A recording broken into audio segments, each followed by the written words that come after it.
Everybody, welcome to a special edition of the FILA Sports Podcast, the Forever I Love Atlanta Sports Podcast.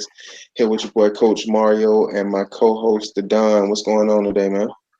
What's good, y'all? Happy Easter. I hope everybody enjoying their day. You know, if you whether if you went to church or you stayed at the house or you cooking, you invite me over for a plate. Hey, I hope y'all enjoying y'all day. So I know some people not really listening to this live. If you are, appreciate it. Um, the live chat is open. You can feel free to ask us any questions that are pertaining to Atlanta United because we're going over Atlanta. We're going over Atlanta United today. That's what we're going over today. Um, if you haven't subscribed to this channel, please subscribe to this channel. Like I said, we're growing each and every week. And hit the like button and share with your friends. You can also follow us on Twitter, Facebook, and on Instagram. Yes, we have an Instagram account now. So all of those links to our social media accounts are in the description. So during the video, after the video, if you want to go follow us over there, you can. Um, we have a special guest today from Down South Soccer, and he's gonna introduce himself in a second. But as always, come holla At your at your hometown hometown sports sports podcast. podcast. Man, you off today, man. I was pulling up the live chat and you caught me off guard. I was trying to pull up the live chat over here. Oh, okay.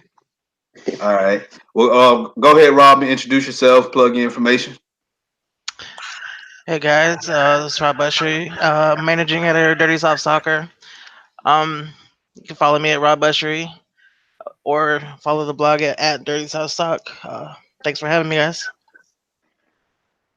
Okay. Glad you could come on, man.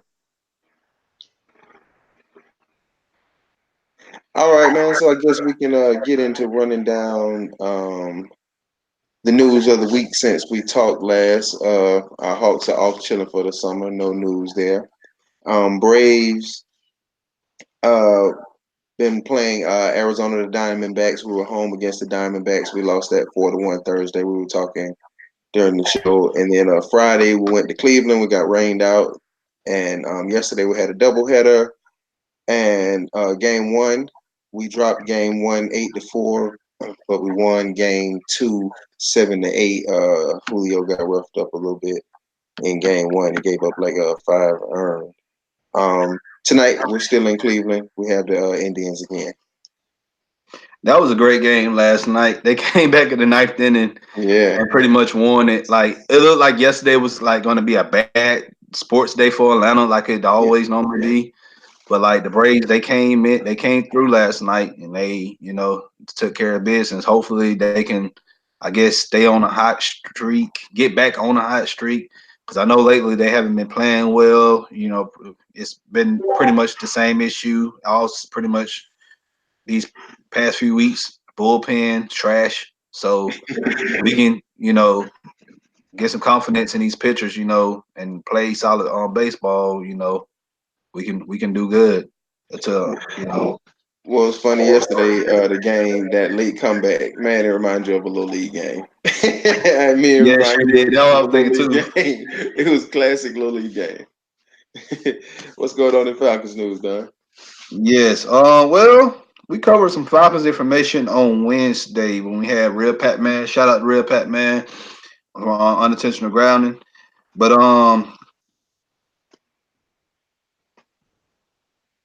Hagman to a 1 year deal. I know most Falcons fans, they know him. They heard of him. He was on the team from 2014 to 2016. He was there when we went to the Super Bowl. And you got some people, that's pretty much like this movie. You got some people that say, you know. My opinion on it is like it's just another count body. Queen's bringing in everybody. Everybody's gonna compete. Like there's no Yeah, entitled. No one is entitled to a spot on the team.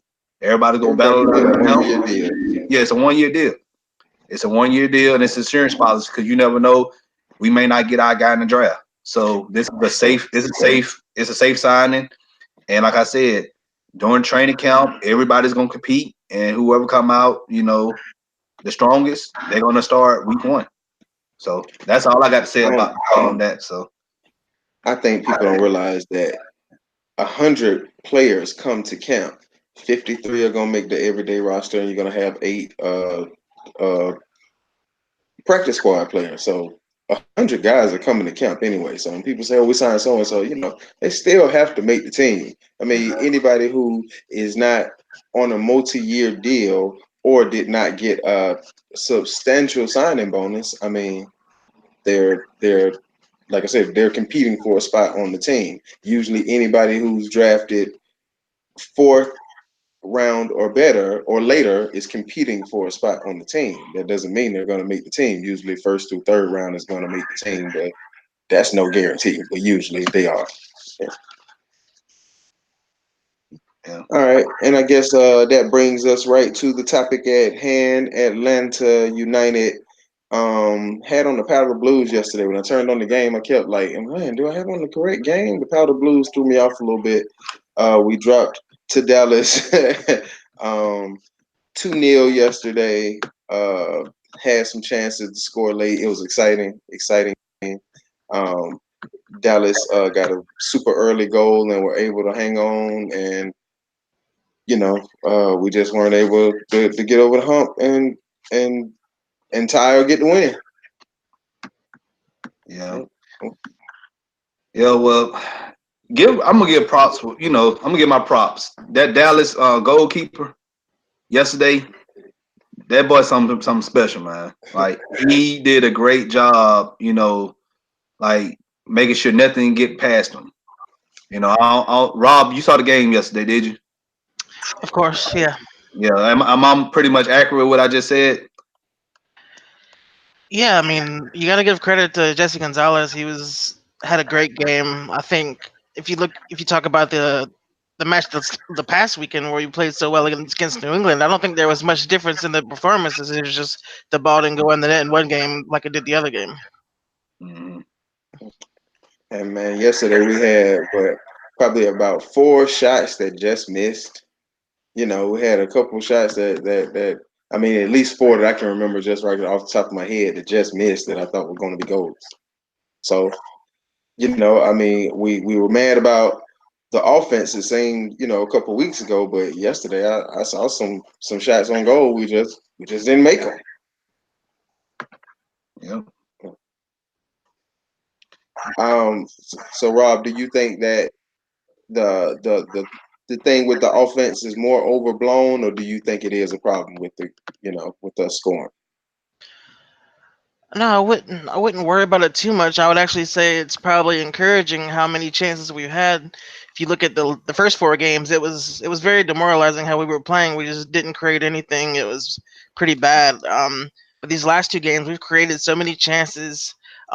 We just I really don't like to make excuses for the team, but you have to chalk up yesterday as being unlucky. So I'd be pretty happy with how they played generally. Yeah, I mean, like I said, I agree because I mean, I saw us get open shots on goal. We just didn't make them, or the goalie, like Don said, the goalie made good plays. So uh, I I guess if we get those same shots and other opportunities, you figure we'll convert some of those. Yeah, absolutely. That's the plan that we hope for. As if the more opportunities you create, the better chance you're going to have to score. So if you keep creating that bulk of opportunities, they're eventually going to go in the net. Yeah, I just think the strikers we have outside of Martinez, I think Martinez, he's like the best striker in the league. But I think the other people who we have up there striking, like I'm not really sold on them yet. You know, Yeah, I mean, you look at Ezekiel Barco. He's been probably our best player this season. Last year he really struggled. Now he's coming to his own. He should be very encouraged about how he's playing. I would be worried about Tito Vijal, but he has not played up to his standards like he had the past two seasons. And then you got Pity Martinez, who's coming in new, very high paid player that we hope to really get into gear eventually. But yeah, it's worrisome right now how it's so focused on Martinez, and right now he's not. not playing at his best level, so it's worrisome. Yeah, because everybody last week, we beat New England, and New England is not a good team. Let's just keep it. Let's just call it spade a spade. But that pretty much brought life back into our fan base, brought life into the team, and we can't. We had a home game yesterday, and like, okay, we playing home, and we have a great home record. Like, can't nobody really come here and beat us. And yesterday, things pretty much went 180 again. And, we just pretty much explained why we lost. Like, Dallas just had an excellent goalkeeper. Um,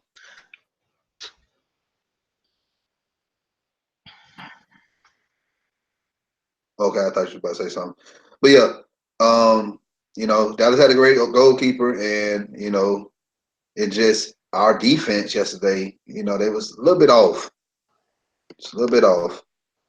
So, Yeah, I mean, like, I don't want to harp back onto it, but you say the New England performance encouraged everyone. I think the fact is just the general soccer fan just looks at everything black and white. You either win or you lose, but there really was no difference in between the performances. There's just we got unlucky one game and we did in the other game. So I mean, it's hard to like grasp that we're playing well and losing, but you just got to do that sometimes in soccer.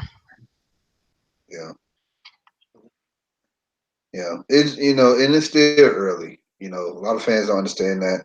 Like, we got what we got May, June, July, August, September is season. Season ends what in like late October. Yeah. Yeah, we got a lot. Like, we still have a lot of games left. Like, we can still make the playoffs and still try to win another cup. But you got to understand, we have a new coach and his style is different from Tata's. So it's going to take a lot of players. You see a lot of players having a lot of growing pains right now under the board. So I can see the identity we're trying to create, and it look like it's going to be great. It's going to be good, but we just got to be patient. Yeah, MLS is a notorious league for being able to start slow and then come on late. You just have so much leeway in MLS just because so many teams make the playoffs, and there's really not an onus on being like the best team in the regular season. So there's a lot of time to really turn it around for Atlanta United. All right. All right. Anybody who's tuning in right now, we talking about the ups and downs of Atlanta United. If you just now tuning in, please, comment in the comment section. If you have any questions, we'll answer them throughout the show. You want to just shout us out, we'll shout you out back. Um, please, hit the like button, share with your friends, family, significant other, whoever, and please subscribe to our channel.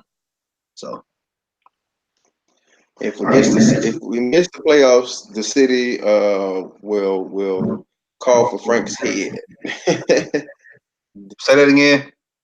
we miss the playoffs, the city is going to call for Frank's head. Of It's course, gonna be yeah. of course, man. Like, it's where you got to understand, and I'm not just talking to Atlanta United. It's just Atlanta sports fans. Period. We want to win now, but people forget like the recipe of how to win, and how to build a championship team. All right, we had something, yes, we won last year. All right, but people got to understand what happened between when we won until now. There's so many things that happen with this team. You can't just expect that we just gonna go out there and win and blow everybody out. Other teams got good this past off season too. Yeah, I don't think there's any doubt in my mind that if Atlanta United missed the playoffs, that the board is gone. Atlanta United just see themselves as a huge club, and that would to not make the playoffs in MLS, which is pretty much the easiest thing to do, especially for how much money they Yeah. spend, would be a disaster. So I don't think fans have to worry about that. If they miss the playoffs, he's gone for sure. Yeah, I agree to a certain extent, but I'm it's just like I said, I'm taking myself out of the mind of Atlanta United, and I'm just putting myself just in the broad spectrum of Atlanta sports. Like, a coach come in,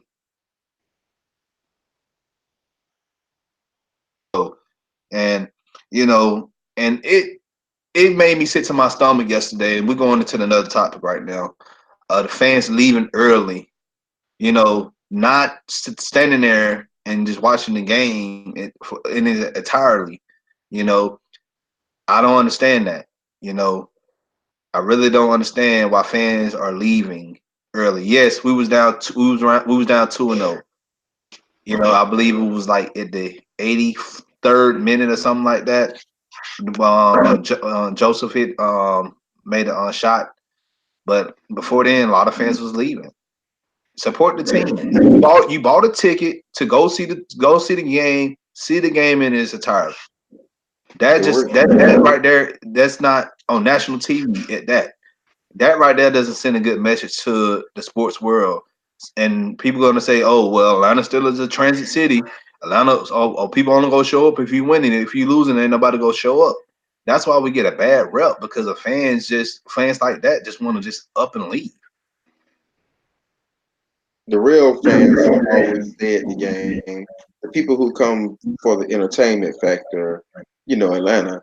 Hey, I'm trying to get on 75, 85, or I-20, or trying to get off Peachtree because of the traffic. So the real fans stay, but the people who come for the entertainment factor, yeah, they're out of there.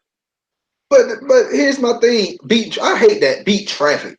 What does that got? Beat like you're not that's traffic 24/7 in Atlanta. You're not gonna beat traffic leaving 10 minutes before the game is over. You just not. A matter of fact, I went to a Hawks game back in February. All right, after the third quarter, because the Hawks was losing. We won the game eventually, but at the end of the third quarter, it's so many fans just up and just left the game. Mm-hmm. Yep. And I'm saying to myself, I'm not going anywhere. I'm staying. You know, they won the game, and I was happy. And me and my son, we just hung out for 30 minutes or whatever, and we left. It's better to just stay after the game and just meet and greet and mingle, and then you can you can wait and let traffic die down and then leave. Yeah. Like I just don't. That's just an excuse. That's a cop out for a fan to say, "Oh, I'm trying to beat the traffic." You're not beating in traffic. You're going to be stuck.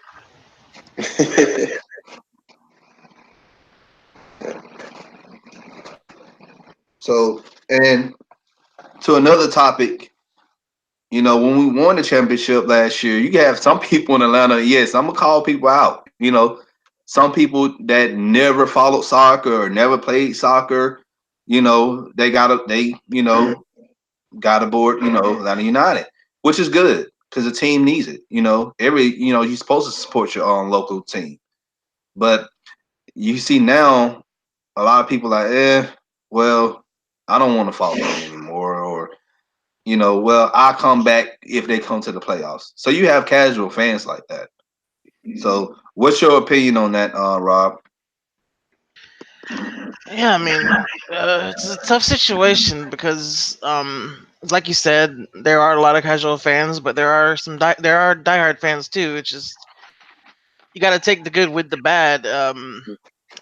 You're always gonna the team's always gonna be go after that casual fan just because they want those sellout numbers. They want to make those headlines. So um, it's really hard to say, don't come to Atlanta United games if you're not a hardcore fan, just because you need those fans.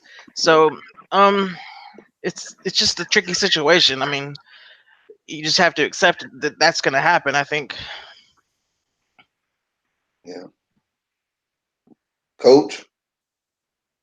Yeah, like I say, I always, Atlanta, like I say before, Atlanta is the entertainment factor for the sports, so people don't come like, with it, I know you don't like it, with it being a transit city, like people don't have these teams like Atlanta United, you know, people didn't grow up with this team, so they're not. You didn't go to the games with your granddad. You didn't go to the games with your dad. So people going down there, oh, let's check this soccer thing out. Oh, okay, it's cool. All right, let's go.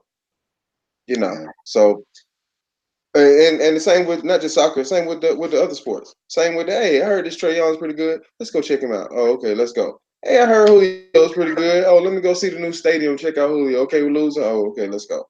So I think you have that aspect in all of the Atlanta sports, whereas like I say, some of the older cities you don't see that as much because it's ingrained in them. They grew up with these teams. You know. Man. Looking at the chat right now. What's good, PSN? He said, got to get back into it. Yeah, man. They will eventually. I really see after this game. I'm really going to start seeing a little improvement from the team. Let's jump into the next topic. The next topic is about hashtag fire the board. It's becoming more vocal. I remember after we lost the CONCACAF Championship League, we lost there. Folks pretty much start calling. Some people start calling the fire the board, and now you see it everywhere on social media now. I know we just touched that topic a few minutes ago, but like Rob just told us, hey, we got a lot of money invested in this team, and we know the type of owner Arthur Blank is. So if we don't get right, if the team doesn't get right, I say by I say by the end of June. My prediction. Rob, Yeah, I mean, it's like we said, Atlanta United see themselves as a really big club. They have very high standards. I think earlier in the season, DeBoer got a little flack just because he said that the fans have or were spoiled by the last 2 years and have high Mhm. expectations. But the mm-hmm. fact is, the fans are gonna save his job. If they're not happy, when season ticket renewals come around and like the fans are really unhappy, maybe there's that influences the front office decision to keep him or not. So. Um, I would say it's a little bit too early to really hop on that, DeBoer out bandwagon. But if things don't turn around in the next month or so, there might be some legitimate claims to that guy. Yeah, I I agree. I think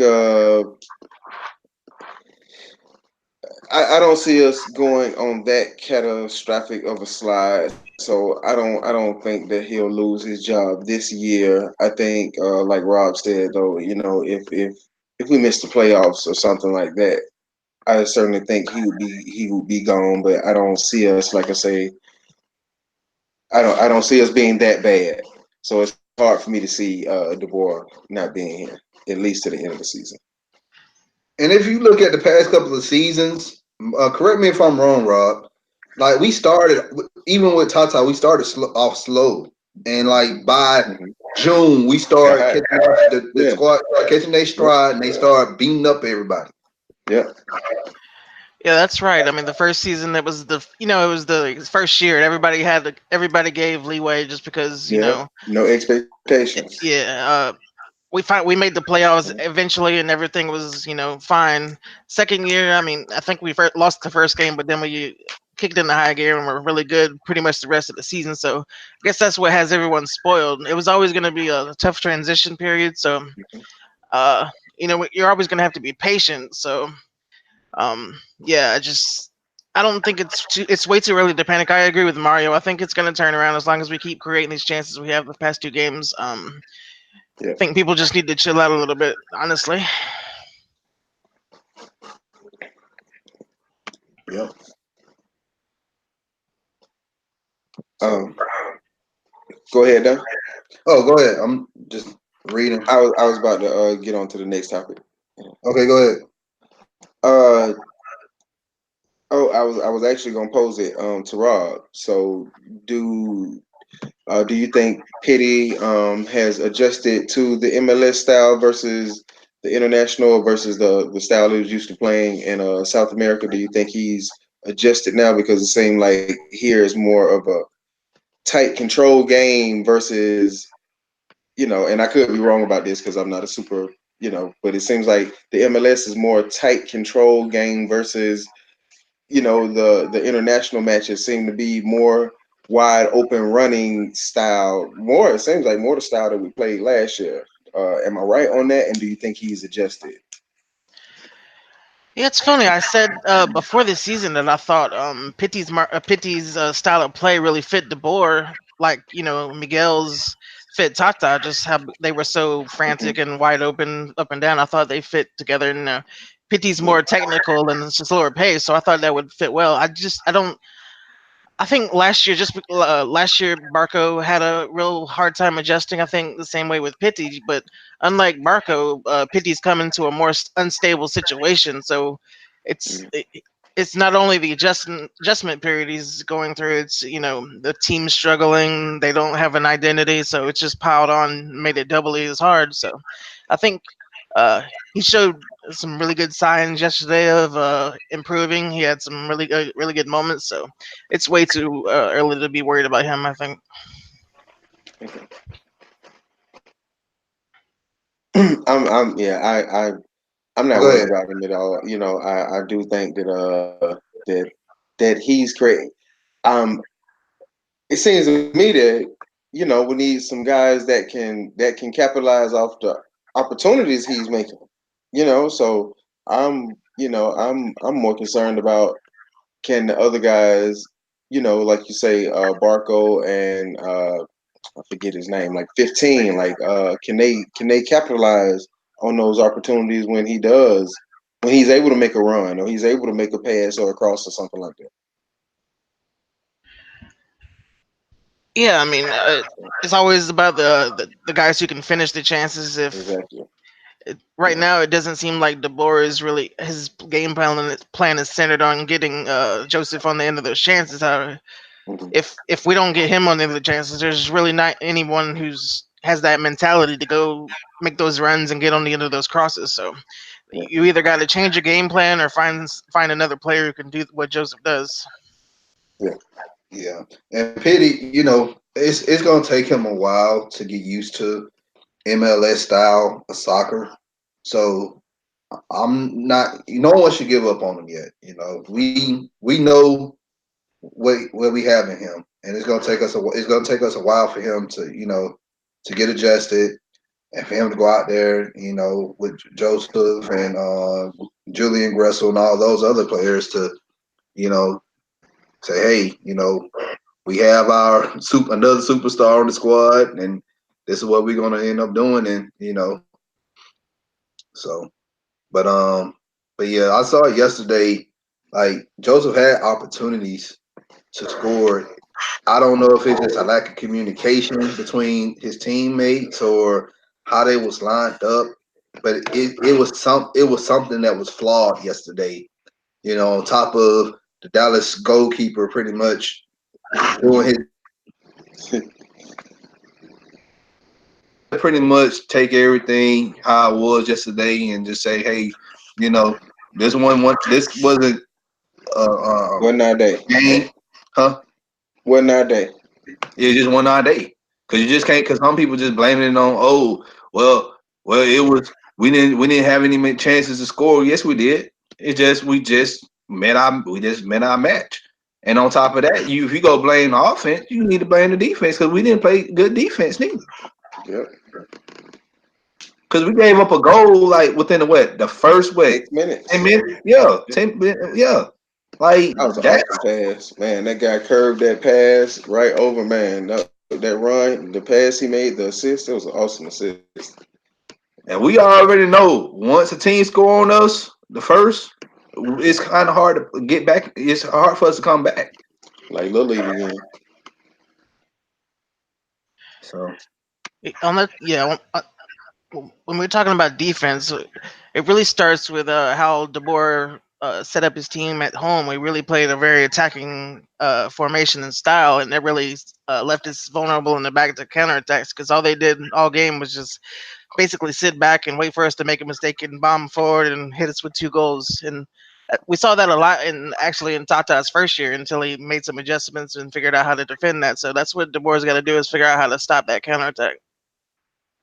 yeah, like I said, it's all growing pains right now. So it's they're gonna take time to get adjusted and get used to how we play at this style versus what he wanted to do at the very beginning of the season because coaches are not dumb.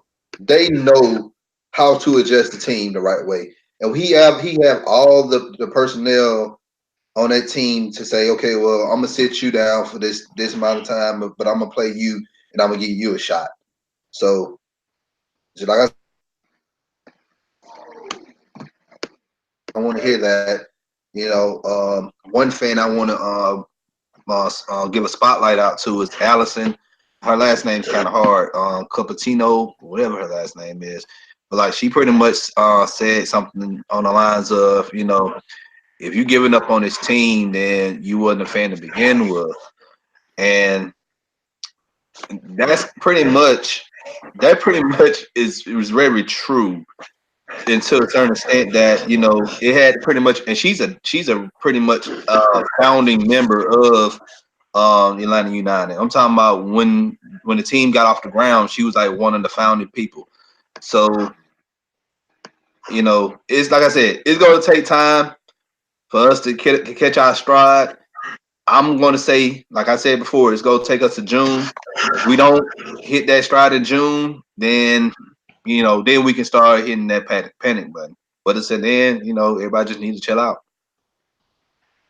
Yeah, I mean it's a frustrating time. I'm frustrated. Everybody's frustrated. We're gonna say some things, and but if you're really seriously about thinking about giving up on the team or selling your tickets or whatever, I know I tweet some jokes about maybe people selling their tickets or whatever, but it's just you got to be patient. It's gonna turn around.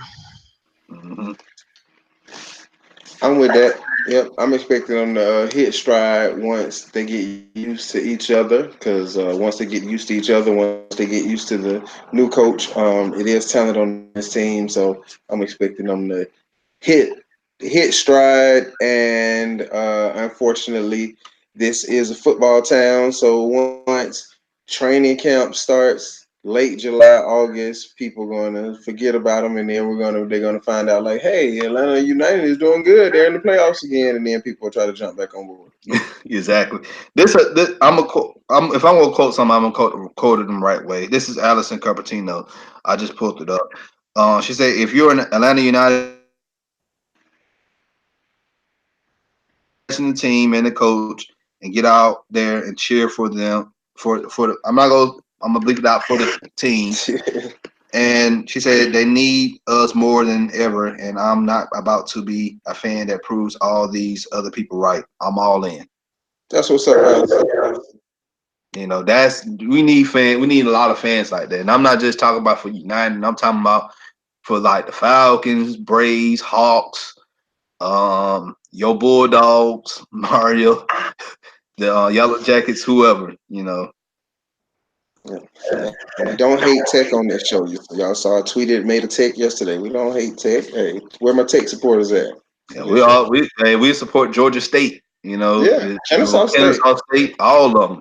Georgia Southern. If you're an expert at talking about tech or Hit us up. Georgia State, Kennesaw, Yeah, hit us up. We'll bring you on the show and we'll give you, all the time in the world to talk about, the school, that you represent. So know something about the school. Don't be just a fan. I like their colors. exactly. Or my cousin go there, something like that. Number three, he fast. I like them. Mhm. Or I dated somebody that went there, Yeah. but I guess. But Rob, go ahead and plug your stuff, man. Yeah, just check out our website, dirtysouthsoccer.com. We cover the team as best we can, even if the Atlanta Journal Constitution thinks they cover it better. We try our best. Yeah, check us out daily if you would like news or just our opinions. I'm gonna go off a tangent. Dirty South Soccer and Unregulated with JT. Not JT. Jay Riddle. I'm sorry if I'm gonna say his name. I'm say it right. Jay Riddle from Unregulated, and then Dirty South Soccer. Like I follow you guys a lot, and I read a lot of y'all articles and everything. Y'all do a great job. You do a great job over there at Dirty South Soccer. So y'all I keep just up hit good. the follow button. Let's say I just hit the follow button. Okay, I've been following y'all for a good minute anyway, so um, just keep up the good work, and FILA Sports Podcast. We're gonna continue to support y'all, and hopefully y'all can support us back.